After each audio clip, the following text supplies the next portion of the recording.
이제 느헤미야가 끝을 향해 나가고 있습니다. 우리가 그동안 느헤미야가 행했던 두 가지 중요한 것이 있죠.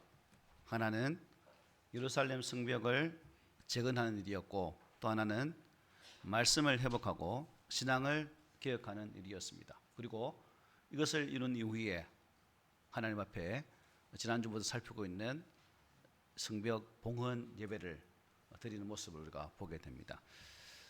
성벽 위에 올라서 양방향으로 행진하면서 참 하나님의 전에서 만났고, 또 그 만남을 통해서 남녀노소 모든 백성들이 함께 크게 즐거워했고, 그 즐거움들이 성 밖까지 다 나갔다는 사실을 우리가 살펴보았죠.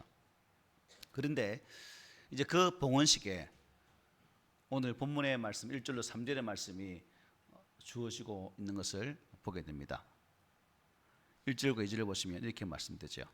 그날 모세의 책을 낭독하여 백성에게 들렸는데, 그 책에 기록하기를 암몬 사람과 모압 사람은 영원히 하나님의 총회에 들어오지 못하리니, 이는 그들이 양식과 물로 이스라엘 자손을 영접하지 아니하고 도리어 발람에게 뇌물을 주어 저주하게 하였습니다. 그러나 우리 하나님이 그 저주를 돌이켜 복이 되게 하셨다 하였는지라 라고 말씀합니다. 모세의 율법 책이 백성들 앞에서 큰 소리로 낭독되고 있습니다. 그 내용은 암몬과 모압 사람은 영원토록 하나님의 총회에 들어오지 못하게 하라는 내용이죠. 여러분, 왜 암몬과 모압이 어떤 잘못을 저질렀기 때문에 하나님의 거룩한 총회에 들어오지 못하도록 지금 이렇게 그 두 민족만 꼭 꼬집어서 이렇게 말씀하고 있을까요? 왜 그럴까요? 모압과 암몬 족속이 어떤 사람이죠? 역사적으로 보면 모압과 암몬은 태생부터가 문제가 있는 집안입니다. 모압과 암몬은 우리 잘 아는 것처럼 아브라함의 조카 누구요? 롯이 자기 두 딸을 통해서 태어나게 되어진 민족이죠. 하나님께서 소돔과 고모라를 멸하실 때 롯의 가정을 살피시사 그들을 구원하게 됩니다. 그런데 소돔과 고모라에 있던 모든 사람들이 다 죽었기 때문에 피신하였던 롯의 가족 중에서 아내는 이미 소금기둥이 되어서 없어진 상태고, 아버지와 두 딸만이 존재하게 되었다는 거죠. 이런 상황 속에서 두 딸이 계획을 세우고 작당을 하여서 롯을 술 취하게 해서 이제 아내를 이게 거사를 실행함을 통해서 씨를 잊게 하는 작업을 하게 되죠. 그래서 큰 딸이 낳은 아들 이름이 모압이고, 작은 딸이 낳은 아들이 베남미, 즉 암몬 자손입니다. 따지고 보면 아브라함의 자손과 롯, 그러니까 암몬과 모압은 어떤 관계일까요? 혈족입니다. 집안이라는 거죠. 집안이기 때문에 서로 이렇게 살피는 그런 모습이 필요한데, 성경을 보면 전혀 그렇지 못합니다. 하나님은 이 모압과 암몬을 많이 생각하셨어요. 신명기 2장에 보면 하나님께서 출애굽했던 이스라엘 백성들에게 그들을 멸하지 말라, 싸우지 말라라고 말씀하는 내용도 보게 되거든요. 어쨌든 이 모압과 암몬은 이렇게 해서 탄생하게 됩니다. 그리고 하나님께서는 이 민족을 향한 또 큰 뜻이 계셨어요. 훗날 모압 여자 룻이 노아하고 보아스와 결혼을 하게 됩니다. 그리고 결혼 후에 오벳을 낳게 되어지고, 오벳은 이새를 낳고, 이새는 다윗을 낳게 되고, 그리고 다윗의 후손으로 예수 그리스도를 이 땅에 보내게 됩니다. 그래서 출애굽한 이스라엘 백성들은 이 모압과 암몬 땅을 지날 때 자신들이 지날 수 있도록 어떻게 해요? 길을 좀 비켜주면 안 될까라는 제안을 하게 됩니다.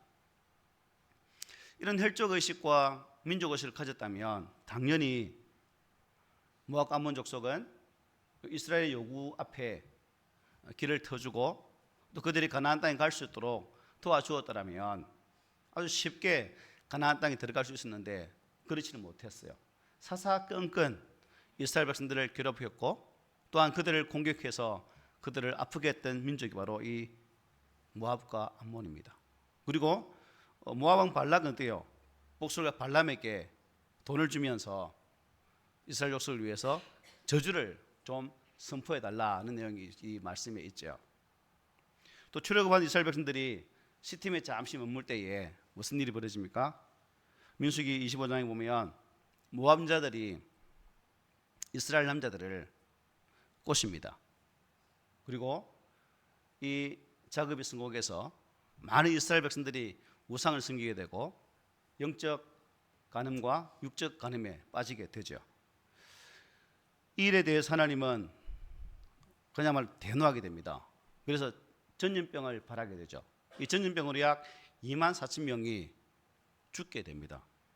그리고 그들의 교회를 교심히 여긴 하나님은 이 모압 모세를 통해서 이 모압과 암몬 족속에 대해서 여호와의 총회에 들이지 말라라고 말씀하셔요. 신명기 23장 3절부터 6절에 이렇게 말합니다.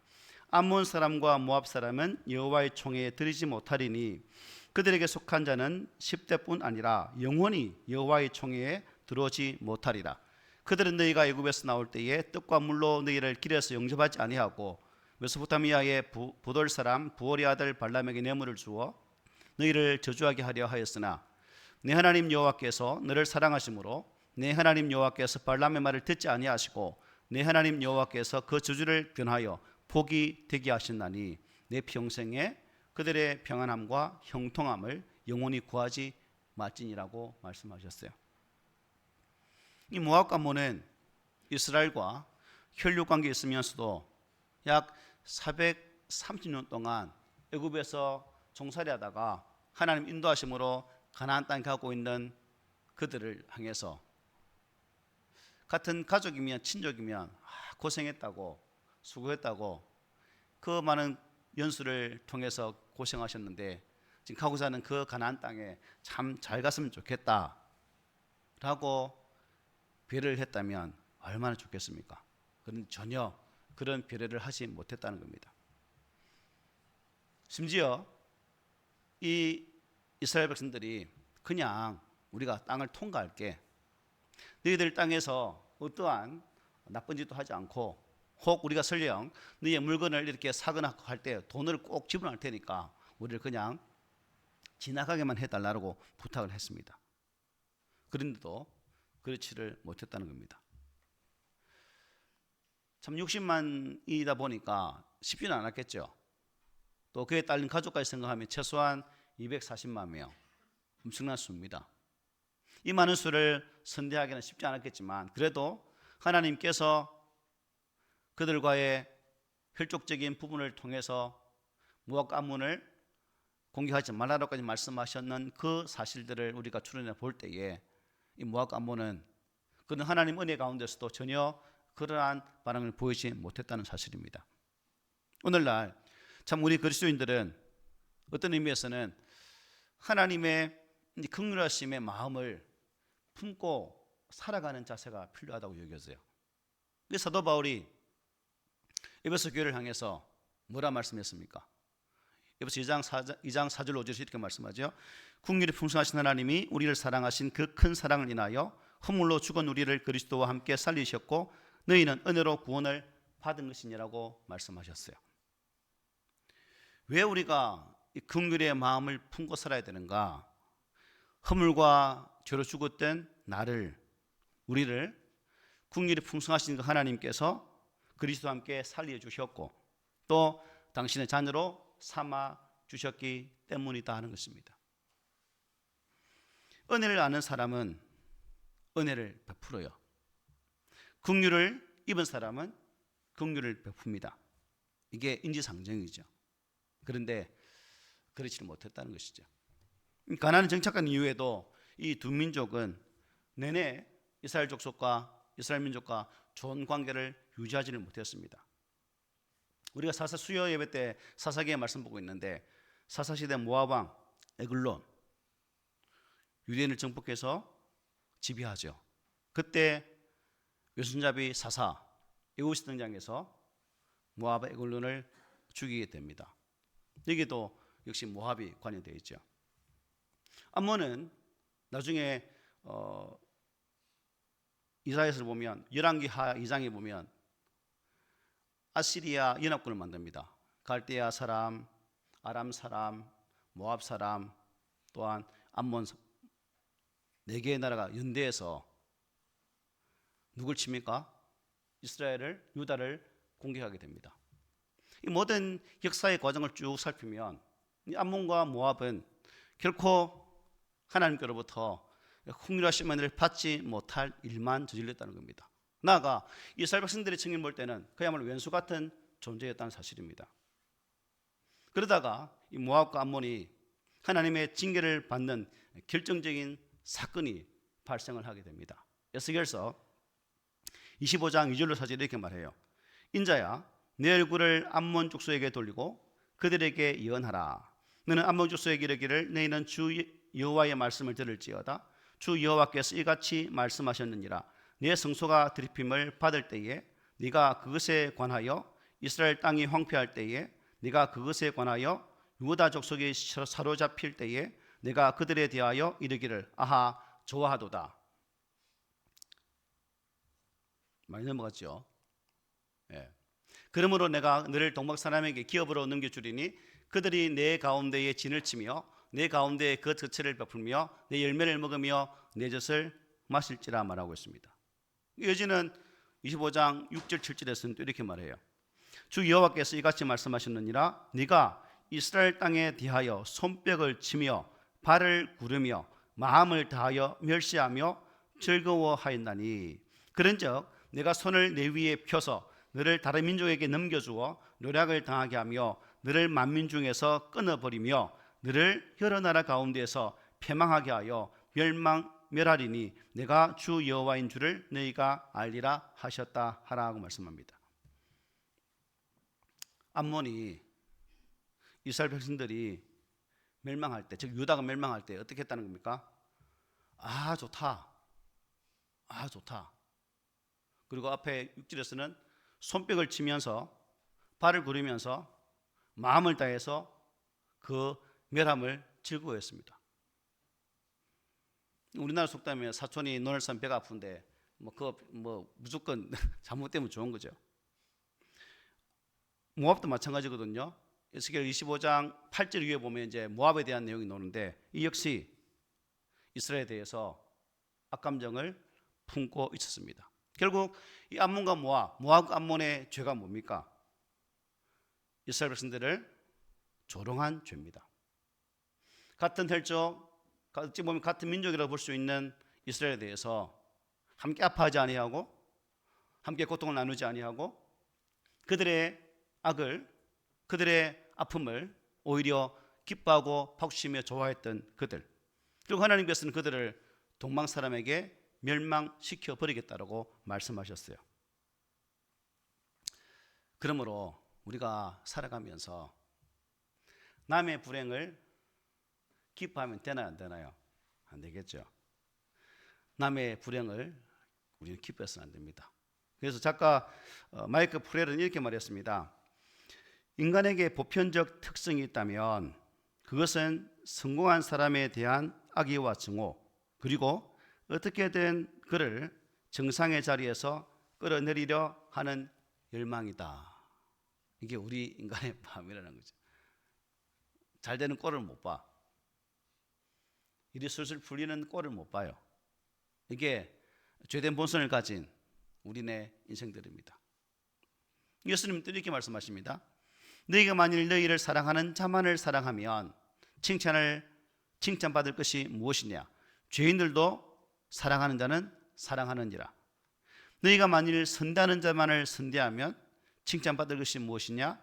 죄인들도 이렇게 하느니라고 말씀하셨어요. 이웃사랑은 쉽나요? 어렵나요? 쉽지는 않죠. 깐족거리는 이웃도 있고 살살 이게 우리의 마음을 회비하는 이웃도 있고 참 비꼬는 이웃도 있기 때문에 쉽지가 않은 것 같아요. 특별히 경쟁적인 관계에 있는 사람이라면 더 이웃을 사랑하기가 참 쉽지 않습니다. 그래서 아이고 속으로는 지나가다 돌이 확 튀어서 뭐 아파해라 뭐 이런 뭐 저주까지도 우리가 하기도 하잖아요. 그러나 이웃을 사랑하고 선대하라는 이 주님의 말씀에는 그 어떠한 전제 조건도 붙어 있지 않다는 겁니다. 결국 사랑은 어떠한 것에 조건에 붙어서 하는 것이 아니라 어떻게 해요? 그냥 하는 것이다 라는 것을 깨닫게 되죠. 네가 나에게 잘해서 사랑한다가 아니라 하나님의 은혜로 인하여 우리가 구원받았기 때문에 그 구원의 은혜를 가진 자로서 마땅히 우리의 삶의 주변 사람들에게 이 사랑을 베푸는 것이 우리에게 주어진 또한 영적인 신앙의 숙제라는 사실을 깨닫게 됩니다. 하물며 이웃에 대해서 이러한 선대하심을 베푸라고 말씀하셨는데 우리 함께 되어진 교회 공동체 안에서의 지체들을 사랑함은 두말하면 잔소리죠. 두말 하지 않도록 우리 서로 사랑합시다. 아멘. 이러한 속에서 그 결과를 3절에서 기록해 주고 있어요. 3절에 보면 이렇게 말씀하죠. 백성이 이 율법을 듣고 그 섞인 무리를 이스라엘 가운데서 모두 분리하였다. 모압과 암몬, 즉 이스라엘 백성들의 순수성을 무너뜨리는 그러한 존재들을 어떻게 했다고요?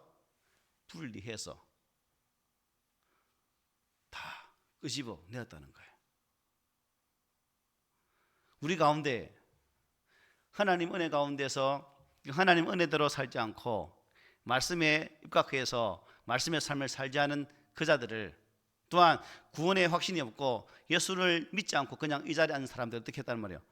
착착 추려서 뽑아서 분리해서 쓰레기 많은 것처럼 분리수거하는 것처럼 분리했다는 거예요.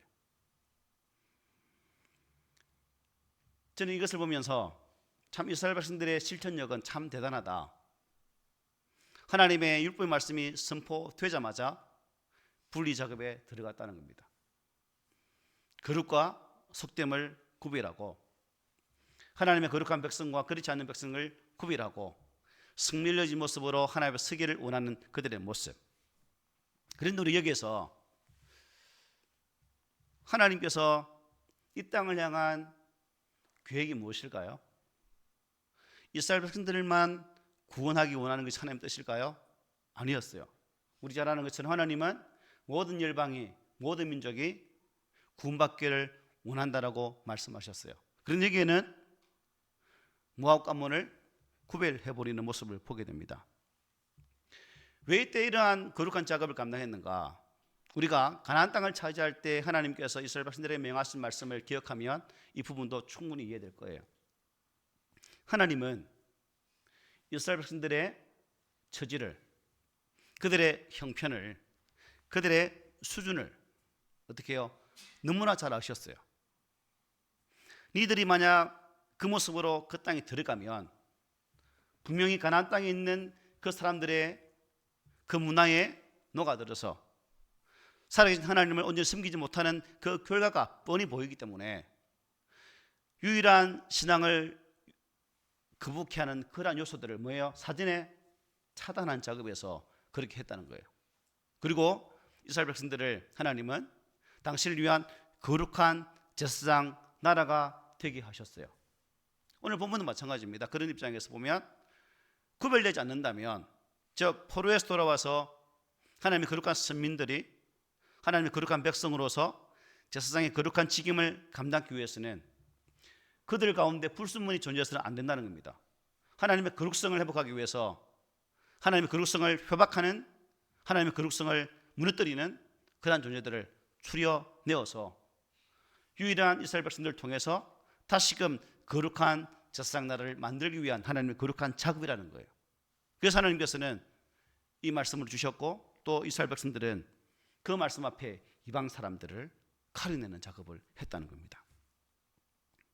하지만 우리가 신약시대 이어지든 보면 우리가 잘 알잖아요. 사도행전을 보면 선교활동을 통해서 하나님 복음은 이방인 또한 어떤 피 관계없이 다 전하게 됩니다. 이방인까지 구원의 길로 인도하시는 모습을 신약시대를 통해서 볼 수 있죠. 하나님은 사실 태초부터 서민이나 이방인이나 구별 없이 전 인류를 위한 구원의 계획을 가지고 계셨어요. 로마서 10장에 보면 이렇게 말씀해요. 성경이 이르되 누구든지 그를 믿는 자는 부끄러움을 당하지 아니하리라 하니 유대인이나 헬라인이나 차별이 없음이라 한 분이신 주께서 모든 사람의 주가 되사 그를 부르는 모든 사람에게 부요하시다 말씀하고 있어요. 예수님이 진정한 의미의 참 제사장이 되셨고 또 이 예수님을 따르는 제자들을 제사장 사명을 주셨고 이제 오늘 이 시대는 그 예수 그리스도를 믿는 자들에게 이 사명을 부여하셨다는 거예요. 결국 저와 여러분은 이 시대에 하나님의 거룩한 뭐예요? 제사장들이라는 겁니다. 그러므로 하나님의 거룩한 제사를 드리기 위한 제사장들은 우리가 레위기를 통해서 볼 수 있는 것처럼 제사장이 구별되지 않는다면 제사를 드릴 수 있습니까? 드릴 수가 없어요. 하나님 앞에 나아갈 수가 없다는 거예요. 그런 측면에서 하나님 오늘 이 시대에도 영적인 백성인 우리들에게 거룩성을 말씀하시는 거예요. 구별되라고 말씀하시는 거예요. 달라도 뭐가 달라라고 말씀하시는 거예요. 만약 우리의 삶 속에서 이 거룩이 필요 없다면 그냥 애들아 대충 살고 그냥 살아라고 말씀하셨죠. 그러나 절대로 성경은 그렇게 말씀하지 않습니다. 예수 그리스도 안에서 그를 부르사 예수 그리스도를 주가 되게 하셨고 그들을 부욕케 하시는 하나님이 이제 오늘 우리들에게 역사하셔서 우리를 통해 하나님의 거룩함이 나타나기를 소망하고 있다는 사실입니다. 어떻습니까 여러분? 예수님께서 나를 사랑하셔서 하나님의 때에 나를 예수 믿게 하셨고 하나님의 거룩한 백성으로 세워주셨는데 어때요? 우리의 신앙이 그 하나님의 구별하심의 부르심 가운데 합당한 모습으로 살아가려고 어떻게 처절하게 그 영적 싸움을 열심히 싸우고 계십니까? 고려 그란 전쟁을 유튜브를 통해서 간혹 하이라이트를 보거든요. 전쟁 때문에 보면 어떤 사람 등장합니까? 꼭 꽁무니 빼는 사람, 신발 바꾸기 신는 사람, 이런 사람이 등장해요. 지금 우리는 하나님의 거룩한 백성으로서 거룩한 전쟁을 치르고 있습니다. 그렇다면 저와 여러분들은 하나님의 거룩한 십자가의 군사들인데 이 처절한 싸움에서 무섭다고 꽁무니 빼면서 그러한 군대에 투항하며 즉 사탄에게 투항하면서 사시겠습니까? 아니면 우리 목숨이 하나일지라도 우리는 하나의 민족이라는 사실 앞에 감사하면서 마지막까지 우리의 대장 되신 예수 그리스도를 앞세우고 그 싸움을 감당하는 진정한 하나님 나라의 군사들로 사시겠습니까? 이 선택은 바로 나에게 달려있습니다. 이처럼 이제 1장부터 13장 3절까지 느헤미야는 포로에서 돌아왔던 이스라엘 백성들을 통해 하나님의 거룩한 성과 성벽을 회복하고 그들을 구별하여서 참 하나님의 사람들을 세우시고 이제 이 헌신, 즉 헌단 예배를 통해서 그들에게 다시금 그들의 신앙을 재정립하는 기회를 주었습니다. 이 여지는 이제 4절부터 마지막 9절까지는 느헤미야의 프로과 같은 말씀이에요. 그중에 오늘은 이제 9절까지 보게 되는데 이어지는 말씀이 뭐냐면 그동안 있었던 일과 이후에 벌어진 사건들을 대충 대략 줄여서 우리에게 말씀해줘요. 느헤미야는 약 12년간 바벨론에서 이스라엘 돌아와서 총독으로 봉직하게 됩니다. 2장 1절에 보면 아닥사스다 왕 20년에 총독이 되었는데 오늘 본문 6절에 보면 몇 년까지요? 32년까지 느헤미야가 아닥사스다 왕이 있는 곳에 갔다 오면 12년 동안 봉직한 것을 볼 수 있죠. 6절을 보십시오. 그때에 내가 예루살렘에 있지 아니하였느니라 바벨론 왕 아닥사스다 32년에 내가 왕에게 나아갔다가 며칠 후에 왕에게 말미를 청하고 예루살렘에 이르러서야 엘리아삽이 도비야를 위하여 하나님의 전뜰의 방을 만든 악한 일을 안지라고 말씀합니다. 바벨론의 아닥사스다 왕을 아련하러 갔다가 다시 말미를 얻고 예루살렘으로 돌아왔는데 며칠 있는 어가는 기록이 없기 때문에 얼마 동안 머물는지 모르겠습니다. 어쨌든 왕을 아련하고 느헤미야가 다시금 예루살렘에 돌아왔는데 이게 그 사이에 또 이상한 일이 벌어진 거예요. 어떤 일입니까? 하나님의 성전에 딸린 방들을 관리하는 대제사장 엘리야십이 이 성전에 딸린 여러 방들 중에서 큰 방, 널찍한 방 하나를 암몬 사람 누구에게요? 도비야에게 그가 사용할 수 있도록 제공을 했다는 겁니다. 5절에 보면 이렇게 말하죠. 도비야를 위하여 한 큰 방을 만들었으니 그 방은 원래 소재물과 유황과 그릇과 또 레위 사람들과 노래하는 자들과 문지기들에게 11조로 주는 곡물과 새 포도주와 기름과 또 제사장들에게 주는 그 제물을 두는 곳이라. 하나님의 성전을 위해서 사용되어질 방이에요. 그죠? 본래 그 방의 용도가 뭐라고요? 소재물, 유황, 그릇, 레위 사람, 노래하는 자들, 문지기들에게 주는 11조, 곡물 그런 것들을 보관하는 그러한 방이었다는 거예요. 그런데 대제사장 엘리야십이 지 마음대로 어떻게 해요? 이것을 도비야에게 주었다는 겁니다. 암몬 사람 도비야, 어떤 사람이에요? 이 인물이 훌륭한 사람이에요? 아니면 사랑할 사람이에요? 아니면 존경할 사람이에요? 이스라엘 백성들에게는 뭐예요? 왼수 같은 존재입니다. 성벽을 재건할 때 산발락과 도비야 게셈 이 세 니언은 내가 그거 못 보시니까 니언을 겠습니다. 이 세 니언은 어쨌든 이스라엘 백성들이 이 일을 못하도록 방해까지 했어요. 그리고 우리가 지난주에도 살폈지만 이스라엘 백성들 성벽을 쌓을 때 이 도비야가 뭐를 말했죠? 야야, 니들이 짓는 성벽에 여호가 올라가도 무너질 것이다 라고 조롱했던 인사가 바로 이 도비야입니다. 나가 이 족속이 어느 족속이에요? 암몬 사람이에요. 암몬 사람은 우리가 방금 보았던 것처럼 하나님 거룩한 총회에 들어올 수 있다 없다? 없어요. 성전에 들어올 수가 없는 거예요. 그런데 이 도비야에게 방을 내준 사람이 누구라고요? 제사장 엘리야십. 그것도 그냥 제사장이고 대제사장이에요. 정신 나가도 한참 나은 거예요. 우리가 이걸 보고 뭐라 말해요? 참 어처구니 없는 사람이다 라고 말하죠. 왜 이런 일이 벌어졌죠? 왜 이런 일이 벌어졌을까요? 4절 보십시오. 이전에 우리 하나님의 전의 방을 맡은 제사장 엘리야십이 도비야와 연락이 있었으므로 무슨 말이에요? 인맥 관계를 형성하고 있었구나 라는 사실을 알 수가 있죠.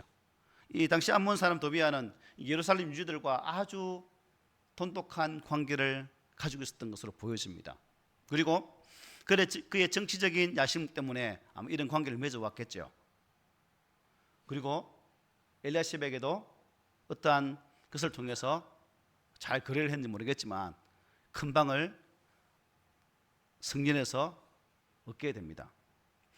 6장 18, 19절 이렇게 보면 이렇게 되어 있습니다. 도비야는 아라의 아들 스가냐의 사유가 되었고 도비야의 아들 요하난도 베레가의 아들 머술람의 딸을 아내로 맞이하였으므로 유다에서 그와 동맹한 자가 많음이라.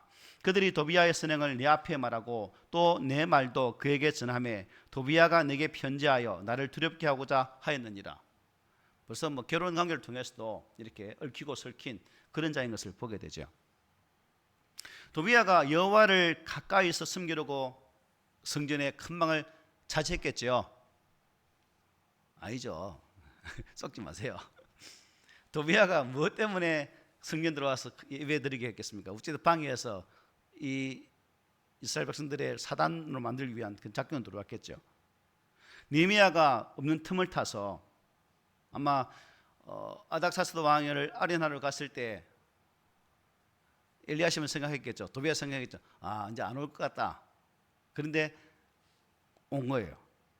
그 틈을 타서 방을 주었는데 잠시 후에 돌아보니까 요 모양, 요 꼬라지입니다.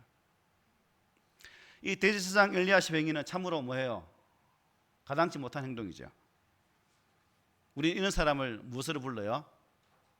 오늘 목회자가 돈만 취하다 돈만 요구하고 살다가 사는 사람 뭐라 불러요? 싹군이라고 부르죠. 바로 도비야가 엘리야십이 바로 그런 유형적인 대표적인 인물인 것 같아요.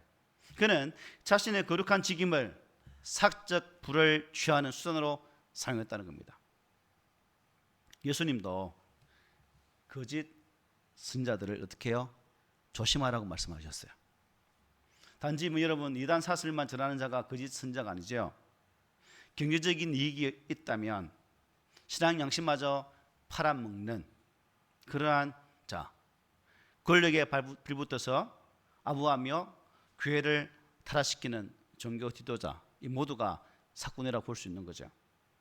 우리가 하나님께로부터 받은 직분과 직임은 오직 개인의 이익이 아닌 생명을 구하고 하나님을 영광스럽게 하는 일에 사용되어야 됩니다. 성도 또한 거룩한 백성의 이름을 가지고 있는 자들이기 때문에 우리 또한 하나님께 유익이 되어지는, 하나님께 영광 돌리는 그런 모습으로 살아가야 됩니다. 우리의 직분은 그러니까 오직 섬김의 직분임을 우리가 알아야 된다는 거죠. 엘리야십처럼 자신의 직분을 사용해서 자신의 배를 충족시키기 위해서 사는 자들이 아니라는 겁니다. 우리가 새벽기도 때 미가서를 보지만 그 당시 우두머리 제사장 선지자들도 무엇에 매여 있었어요? 돈이었어요. 종말의 때에 모든 하나님의 사람, 즉 주님의 거룩한 직임을 감당해야 될 자들이 돈에 매수되어서 돈의 노예가 되어서 하나님의 말씀을 전하지 못하고 그냥 사람들에게 좋은 것만 전했다는 사실, 본문의 엘리야십도 마찬가지예요. 그래서 느헤미야는 이 상황 속에서 어떻게 합니까? 뭐가 열려요? 뚜껑이 확 열리죠. 그리고 8절 9절 보십시오. 어떻게 뚜껑 열린 것을 표현하는지. 내가 심히 근심하여 도비야의 세간을 그 방 밖으로 다 내던지고 명령하여 그 방을 정결하게 하고 하나님의 전의 그릇과 소재물과 유황을 다시 거리로 들여 놓았다 말씀해요. 느헤미야는 너무나 화가 나서 그냥 오라통이 터져서 어떻게 해요? 도비야가 사용했던 모든 기구들을 어떻게 해요? 다 내서 버렸어요. 그런 뒤에 그 방의 용도대로 각종 기구들과 곡식제물과 분향재들을 다시금 갖다 놓았다라고 말씀하고 있습니다. 여러분, 이 느헤미야의 행동은 하나님의 거룩한 성전이 하나님의 대적에 의해서 더럽혀진 데 대한 거룩한 분노였습니다. 의분, 어려운 분노. 예수님께서 성전에 들어갔을 때에 이제 24일이 종료주일인데요. 그때 예수님이 이제 예루살렘 입성하잖아요. 근데 예수님의 입성을 통한 예루살렘 성을 보니까 어떻게 해요? 돈 바꾸는 자들, 메마른 자들 많았잖아요. 그때 성전을 막 청소하시면서 그런 사람들 내쫓던 장면과 거의 같아요. 하나님의 전을 사모하는 열심이 우리 예수님을 그렇게 만들었죠. 하나님의 전을 사모하는 이 열정이 느헤미야에게 있었기 때문에 도비야에 대한 행동이 이렇게 나타나게 되었다는 겁니다. 자, 그렇다면 여러분, 오늘 이 시대 속에서 이제 우리가 쫓아내야 할 도비야는 무엇일까요? 내 속에서 쫓아내야 할 도비야, 하나님의 거룩을 방해하는 그 무엇을 쫓아내야 되겠는데 그것이 무엇일까요? 타협과 불순종입니다. 적당히 타협하고 하나님의 말씀을 말씀대로 순종하지 않는 그러한 모습들을, 세상적인 이익을 위해서 신앙적 양심을 팔아먹는 그러한 행위들을 우리는 거부해야 됩니다. 마귀는 지금도 우리의 심령을, 우리의 삶을 갉아먹기 위해서 유혹하고 있습니다. 조금씩 이만큼은 괜찮겠지, 이 정도는 괜찮겠지 라고 용납하다 보면 우리의 마음은 온전히 사탄 악한 것들의 것으로 가득 차고 말 것입니다. 느헤미야가 보여주는 이러한 거룩에 대한 의분, 이것이 비록 성경 속에 등장하는 느헤미야만의 의분이 아니라 저와 여러분들을 삶을 통해서 나타나야 할 거룩한 모습이 아니겠습니까? 내 속에 하나님께 기뻐하지 않는 것이 있다면, 하나님께서 싫어하시는 것이 있다면 느헤미야처럼 그것을 과감히 빼어내 버리고 그 속에 하나님의 것으로 채워나가는 이 거룩한 작업을 감당해 보지 않으시겠습니까? 날마다 하나님 거룩한 말씀의 거울 앞에 서서 나 자신의 심령을 단정하게 하지 않는다면 우리는 다 넘어지고 말 것입니다. 이 교역은 옛날에만 존재하는 것이 아니라 지금 이 시간에도 우리에게 필요한 믿음의 용기입니다. 예수 그리스도를 앞세우고 그분을 통해 주신 주의 귀한 말씀을 통해서 나를 새롭게 변화시켜 나가면서 오직 하나님의 거룩함만 드러날 수 있도록 과일나무 튼실한 과일을 기대하면서 정진하는 것처럼 열매를 맺는데 방해되는 그런 가지를 다 잘라버리는 것처럼 나의 신앙에 아름다운 결실을 소망하면서 아름다운 결실을 방해하는 그 무엇들은 과감하게 잘라버릴 수 있는 그러한 교역, 이것이 저와 여러분들에게 필요한 그런 시대로 살고 있습니다.